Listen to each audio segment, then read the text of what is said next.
Very good afternoon, students. Today I am presenting here your lecture number 18 of Transportation Engineering, that is highway materials. And in this section of highway materials, we are going to discuss about the aggregates. In previous lecture, we discussed about the soil. Okay, so let's start with the pavement material, that is the aggregates. Okay, so definition की बात करें अगर तो aggregates the collective terms for the minerals materials such as the sand, gravel and crushed stones that are used with the binding mediums such as the water, bitumen, Portland cement, lime etc. Okay, तो simple ये कह सकते हैं हम आपका कि जो aggregate होता है आपका वो एक बाइंडिंग मीडियम है आपका। जो बाइंडिंग मटेरियल होते हैं आपके लाइक द वाटर के थ्रू बॉन्ड कर सकते हैं हम, जैसे WBM होता है आपका वाटर बॉन्ड मैकेडम, वाटर के थ्रू ही बॉन्ड कर दिया जाता है आपका, बिटुमेन के थ्रू या फिर सीमेंट के थ्रू और लाइम के थ्रू आपका। ठीक है, to make the compound materials for such as the bituminous concrete और the Portland cement concrete. Okay, अब इसके वॉल्यूम की बात करें अगर हम तो आई थिंक एग्रीगेट कंक्रीट में हम लोगों ने पढ़ा है आपका कि जो एग्रीगेट का परसेंटेज होता है आपका इन concrete by the volume approx 70 to 80% जो होता है आपका वो कोर्स एग्रीगेट होता है। सिमिलर अगर हम बिटुमिनस कंक्रीट की बात करें यानी कि जो फ्लेक्सिबल पेमेंट में आपका यूज़ होता है उसमें भी आपका एग्रीगेट की क्वांटिटी जो होती है आपकी वो आपका अप्रॉक्स 90 to 96% तक आपका एग्रीगेट ही होता है by the volume and remaining आपका बिटुमिन होता है। ओके, एंड अदर फंक्शन की बात करें आपका तो आपका रोड पेमेंट के केस में चाहे रिजिड पेमेंट हो या फिर आपका फ्लेक्सिबल पेमेंट हो तो उसमें आपका हम बेस में सब बेस में दोनों में आपका एग्रीगेट यूज़ किया जाता है, क्योंकि जो बेस कोर्स होता है एंड सब बेस कोर्स होता है दैट इज यूज्ड और मेड बाय द एग्रीगेट्स। इसकी एग्जिस्टेंस की बात करें आपका तो जनरली आपका ये आप जो एग्रीगेट होते हैं आपके टू फॉर्म्स में होते हैं आपका, एक आर्टिफिशियल होता है और एक नेचुरल। ठीक, नेचुरल एग्रीगेट्स जो आपके रॉक फॉर्मेशन होती है वहाँ से एक्सट्रैक्ट किया जाता है बाय द एक्सकवेशन और द क्वेरिंग एंड बाद में फिर उसको मैकेनिकली हम क्रश करते हैं अकॉर्डिंग टू ओन रिक्वायरमेंट कि हमें किस साइज़ का चाहिए, हमें किस ग्रेड का चाहिए आपका, उसके अकॉर्डिंग। एंड अगर हम आपका आर्टिफिशियल की बात करें तो ये बाय प्रोडक्ट होता है आपका दैट इज मैन्युफैक्चरिंग इंडस्ट्रीज में जो बाय प्रोडक्ट होते हैं या आपकी जो ब्रिक होती है आपकी उसको भी हम क्रश करके एग्रीगेट बनाते हैं, that is also natural aggregates. Okay, so desirable property की बात करते हैं आपका कि कोर्स एग्रीगेट जो आपका जो एग्रीगेट यूज़ होता है आपका in case of the flexible payment as well as the rigid payment, तो उसकी प्रॉपर्टी क्या होनी चाहिए आपकी, या फिर किसी भी अगर हम मटेरियल की बात आपका एग्रीगेट की बात करें वो एज अगर स्ट्रक्चरल मटेरियल में तो कुछ उसकी डिजायरेबल प्रॉपर्टी होनी चाहिए आपकी। ठीक है, लाइक जैसे कि स्ट्रेंथ है आपका, फर्स्ट वन है आपका स्ट्रेंथ। ठीक, तो एग्रीगेट आपका हो वो इतना ज़्यादा आपका स्ट्रेंथ हो कि उसमें जो व्हील लोड की वजह से जो स्ट्रेस आपका डेवलप हो उसको ईजिली ऑब्जर्व कर ले, वेयरिंग एंड टीयरिंग ना हो आपका due to the moving of the wheel load की वजह से उसमें वेयरिंग एंड टीयरिंग ना होगा, क्रशिंग ना हो, क्योंकि जब भी आपका व्हील लोड पास होता है आपका व्हीकल्स पास होता है तो एक इम्पैक्ट लोड भी उस पर आकर करता है due to the movement of the vehicles. ठीक है, इम्पैक्ट, तो उस इम्पैक्ट की वजह से क्रशिंग ना हो आपका। ठीक है, तो इतना आपका स्ट्रेंथ होना चाहिए आपका। And also high resistance to the crushing, resistance the stress due to the traffic load. हाँ, ये हो गया आपका। एंड आपका एटमॉस्फेरिक का भी है आपका, जो वेदर इफेक्ट होता है आपका। ठीक है, due to the high temperature या फिर कहें थे कि बहुत हाईवी रेनफॉल हो रही है आपकी। ठीक है, तो उसको भी इजीली विद स्टैंड कर जाए, तो इतना आपका सूटेबल स्ट्रेंथ होना चाहिए आपका। नेक्स्ट वन है आपका हार्डनेस। तो हार्डनेस जो होता है आपका मेनली उसमें एब्रेशन रजिस्ट मतलब ऐसा होना चाहिए कि जब व्हील मूव होती है आपकी व्हीकल मूव होती है आपकी तो between the tyre tyre and surface के रबिंग की वजह से जो आपका एब्रेशन होता है, यानी रबिंग जो होती है या फिर एब्रेशन होता है, तो उसकी वजह से भी आपका एग्रीगेट जो होते हैं आपकी वो डिफॉर्म होती है, या फिर हम ये कह सकते हैं कि वो धीरे धीरे आपकी एरोज हो जाती है। ठीक है, तो ये भी आपका इनफ हार्ड होना चाहिए जिससे कि उसमें आपका एब्रेशन ना हो बिल्कुल भी। ओके, टफनेस की बात करें आपका, तो सेम आपका टफनेस जो है आपका वो यानी कि टफनेस इम्पैक्ट लोडिंग का, ठीक है, जो भी आपका इम्पैक्ट उस पर एक्ट करेगा आपका, ठीक, तो उसकी वजह से आपका ब्रेक ना हो इजीली, तो वो इतना टफ होना चाहिए। ठीक है, हार्डनेस एंड टफनेस में यही आपका हार्डनेस जो होती है आपकी वो रेजिस्टेंस होती to the abrasion and toughness जो होती है रेजिस्टेंस टू द इम्पैक्ट। तो जो भी आपका जंपिंग होती है, व्हीकल जब भी मूव होती है, लोडेड व्हीकल्स आपका सपोज कहीं ब्रेकर है, अगर ब्रेकर नहीं भी है तो हाई स्पीड मूव होती है, तो एक सडन थोड़ा सा इम्पैक्ट उस पर एक्ट करता है आपका पेमेंट पे due to the wheel load, तो उससे आपका क्रैक नहीं होना चाहिए, टूटना नहीं चाहिए आपका एग्रीगेट, वो शुड इतना हार्ड या इनफ टफ हो। शेप ऑफ द एग्रीगेट की बात करें आपका, तो शेप में भी आपका देखिए, शेप ऑफ द एग्रीगेट की बात करें आपका, तो इसमें हमारा cubical, angular, cube, rounded, flaky और इलोंगेटेड, जनरली ये आपके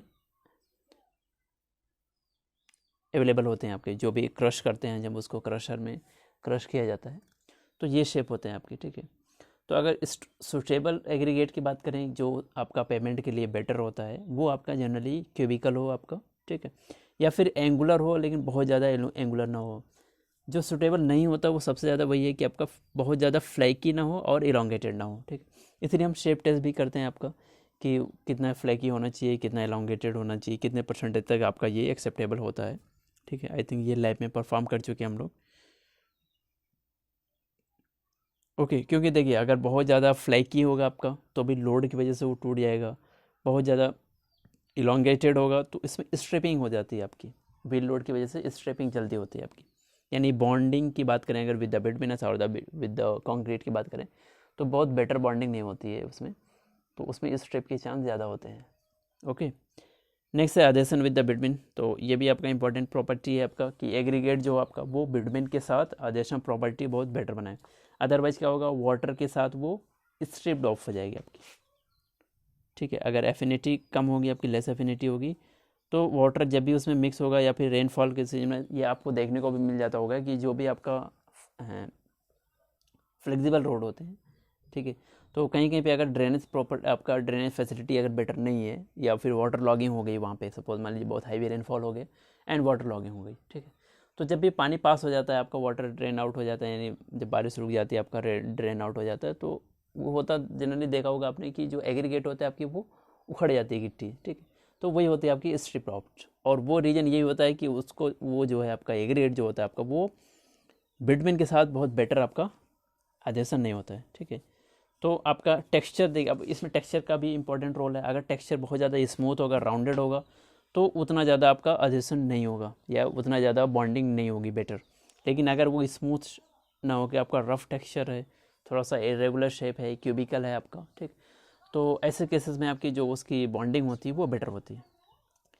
ड्यूरेबिलिटी लास्ट वन है आपका, लास्ट वन का ड्यूरेबिलिटी है। अब ड्यूरेबिलिटी की बात करें आपका, तो जितना ज़्यादा आपका स्ट्रॉन्ग होगा एंड हार्ड होगा उतना ही ज़्यादा वो आपका ड्यूरेबल होगा। ड्यूरेबल मीन्स कि आपका लॉन्ग लास्टिंग। ओके, जिसमें मतलब केमिकल या फिजिकल एक्शन जो भी उसमें हो रहा है या फिर कोई इम्प्योरिटी की वजह से, उसमें एटमॉस्फेरिक इम्प्योरिटी की वजह से या एटमॉस्फेरिक एजेंट की वजह से उसमें किसी टाइप का डिफॉर्मेशन ना हो आपका, ठीक है, यानी कि लॉन्ग टाइम तक वो विद स्टैंड करे, दैट इज आपका durable. Okay, and freedom from the deleterious particles, ये भी इंपॉर्टेंट है आपका। ये कोई भी आपका मिक्सचर आप बना रहे हो, कंक्रीट बना रहे हो या फिर बिटुमिनस का बना रहे हो, तो हम ये कह सकते हैं जो हमारा मतलब मटेरियल हो वो प्योर हो, उसमें अगर किसी टाइप की इम्प्योरिटी मिली रहेगी आपकी, सपोज कि मान लीजिए आपका रूट्स है, रूट्स प्लांट है, लिप्स है, ड्राई लिप्स है, ठीक है, या फिर कुछ और भी इम्प्योरिटी एजेंट्स अगर उसमें मिक्स है, तो वो क्या करेंगे, उसकी स्ट्रेंथ को भी वीक करेंगे, एज वेल एज उसमें जो बॉन्डिंग होगी वो भी आपकी उतना प्रॉपर नहीं होगी। तो ये होना चाहिए आपको उसमें कि किसी भी टाइप की इम्प्योरिटी आपकी ना हो, ठीक है, free from the any types of the impurity. Like कुछ एग्जांपल जैसे यहाँ देगा, flood of the like the dust ना हो आपका, ठीक है, क्ले बॉल्स या फिर अदर ऑर्गेनाइजेबल मटेरियल्स, जैसे लाइक कि क्ले लम्प्स ना हो, सिल्ट और अदर ऑर्गेनिक और इनऑर्गेनिक इम्प्योरिटीज में इंक्लूड ना हो आपके। ओके, अब एग्रीगेट टेस्ट की बात करें, what are the various types of the test performed in the aggregate.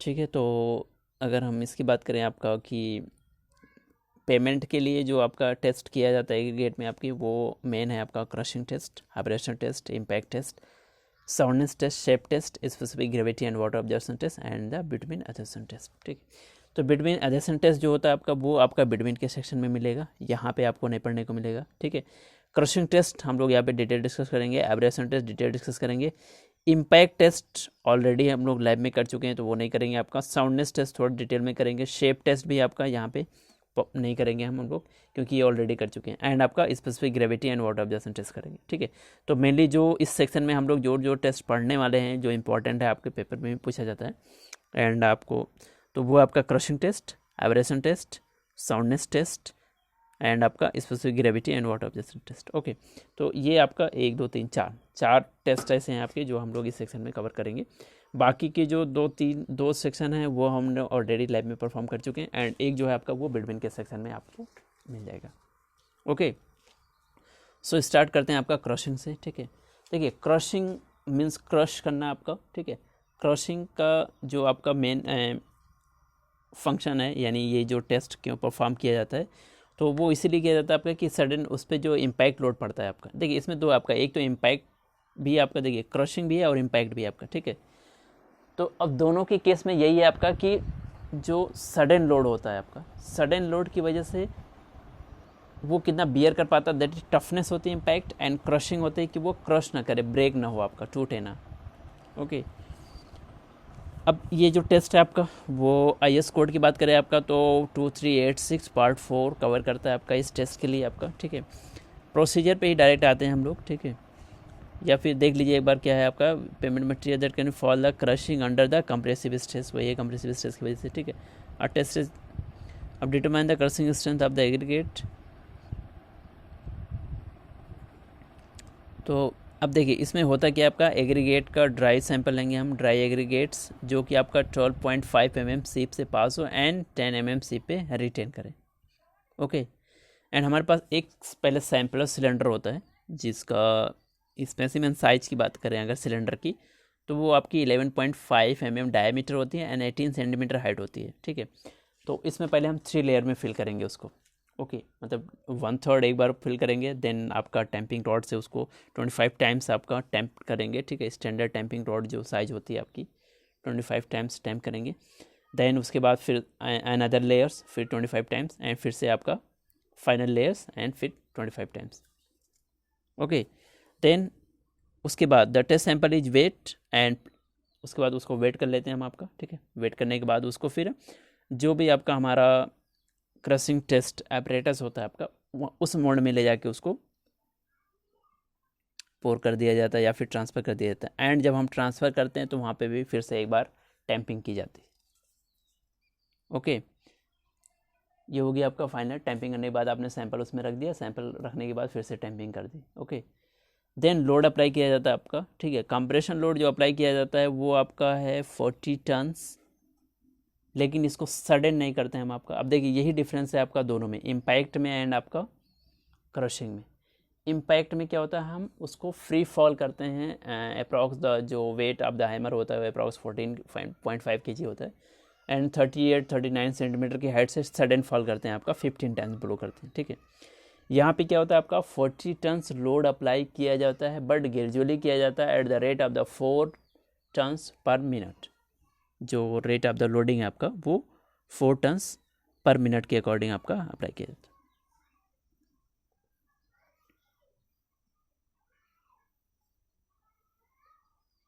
Okay, so apply करने के बाद, यानी जब 40 टन्स आपने जो है इसके अप्लाई कर दिया, उसके बाद देन क्या करते हैं हम, क्रॉस एग्रीगेट जो होती है आपकी उसको 2.36 mm शेप से वेट किया जाता है।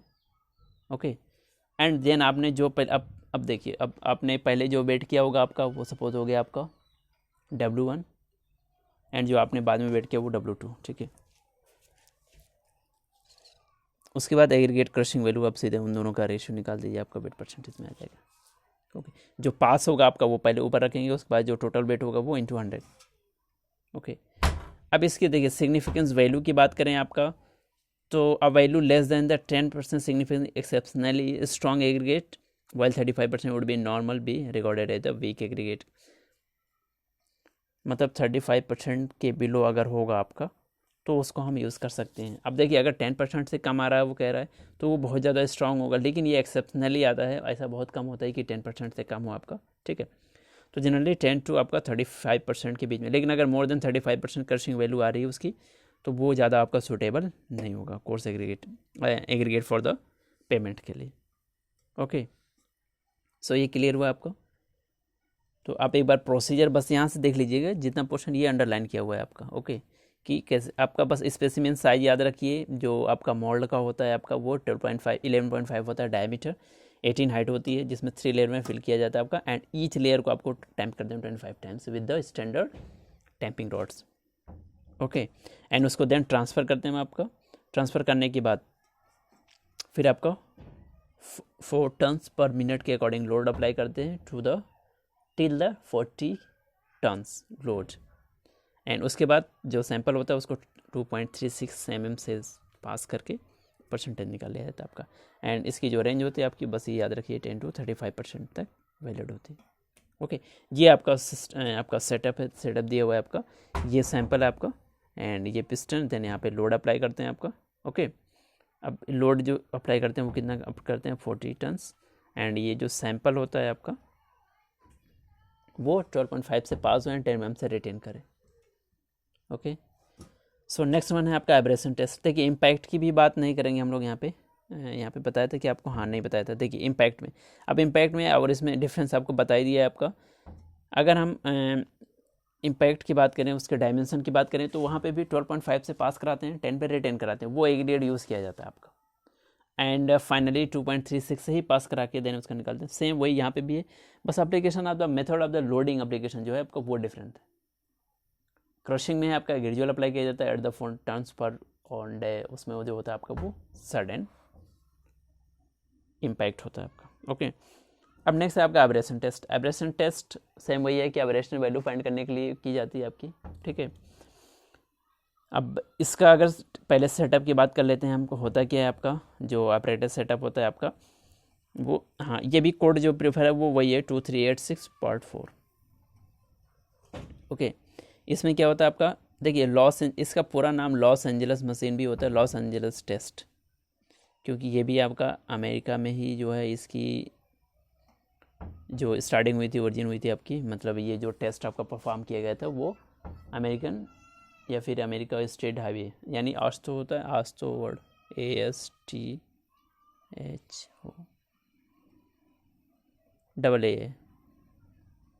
American Association of state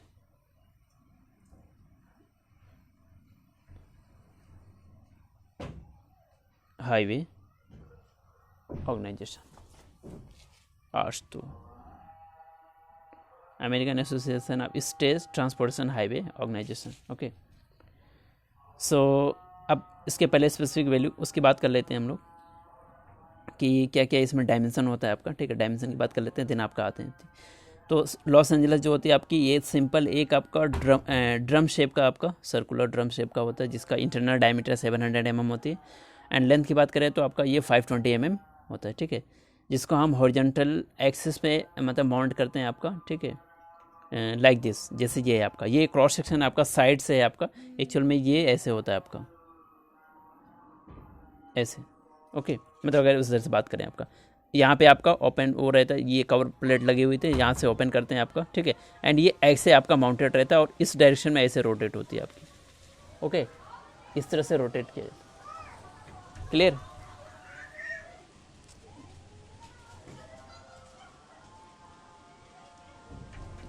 okay, आज के लेक्चर में बस इतना ही। नेक्स्ट आपका हम लोग जो है नेक्स्ट लेक्चर में कंटिन्यू करेंगे, ड्यू टू सम आपका वेदर कंडीशन की वजह से अभी लेक्चर कंटिन्यू नहीं कर पाएंगे हम, ठीक है।